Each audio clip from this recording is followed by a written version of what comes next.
What's up, Facebook? Coming to you live from beautiful San Diego here for episode 3 of Get Real with Real Estate. And in this video, I'm going to be talking about offers and more specifically how you can structure an offer to compete as a home buyer in aggressive markets such as San Diego. So in San Diego, a lot of you might know, even if you're not from San Diego, you might know this, that San Diego currently has one of the hottest markets in the country right now. Homes that are priced right, nice homes that are ready to go. Typically, if they're priced well, they'll have multiple offers on them within, a matter of a week or less on market. So often home buyers are competing against 2, 3, 4, 5 offers, sometimes even more. Especially at those lower price points, kind of if you're in like the $350 to $650 price point in San Diego, there is a lot of competition out there. So it's not often, as a buyer that you might get beat out on a home or two. It can get discouraging. So I wanted to give you a few tips as a home buyer when you're writing offers to hopefully give you an edge. There's no guarantee that these are going to work every time, but it does help strengthen your offer.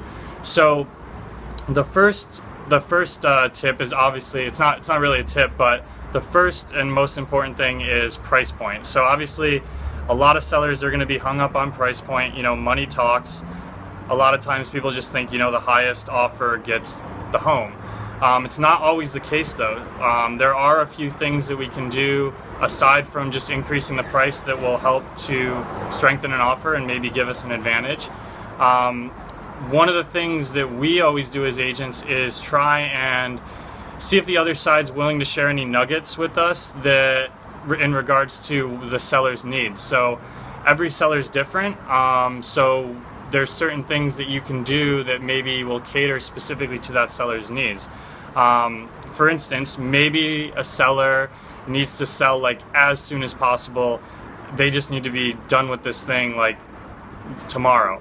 One of the things you can do in that situation is you can tighten your timeline. So for instance, instead of going in with a standard like 30-day escrow, maybe try to work with your lender to see if they can close on a tighter timeline. Something like 21 days might be more attractive to that seller. If we're talking, a difference in price of only maybe $1,000 or $2,000, if you've got that shorter timeline, that might be enough to give you the edge for that seller to choose you, because it's less risk for them because the timeline's shorter. That can work in the flip side as well. Maybe the seller has a certain situation that they're dealing with where they need more time. Maybe they're searching for a home in another state, or they're working on closing on their next home, and they just need more time and for you to be flexible. Then going in with maybe a longer escrow period, or maybe just making the seller aware that the buyer is flexible and they can accommodate the seller's needs. That can go a long way for a seller if they need that certain situation to play out the way they want it to. Some other things that you can do as well are what's called shortening contingency periods. So throughout a transaction, there's a few contingencies in play, and so I'll just go through them real quick. So one of them is your inspection contingency. That's basically your period of time that you're allowed to do all of your investigations as a buyer. So that's where you bring in your home inspector, any specialists if they're suggested. Those can be like roofers, plumbers, electricians, those kind of things. So that's during your inspection contingency. Then you also have what's called an appraisal contingency, and that's basically the period that you have basically for an appraisal to get done, the bank to verify that the property is worth the value that you're offering for it. Then you also have a loan contingency, and that's basically the period of time that you have to get all your finances in order. There's a few other contingencies that you can have as well, but those are kind of the main 3 that you deal with all the time. And again, aside from price, one of the things that you can do to make your offer more aggressive is to shorten these time frames. So here in California, a standard inspection contingency is 17 days.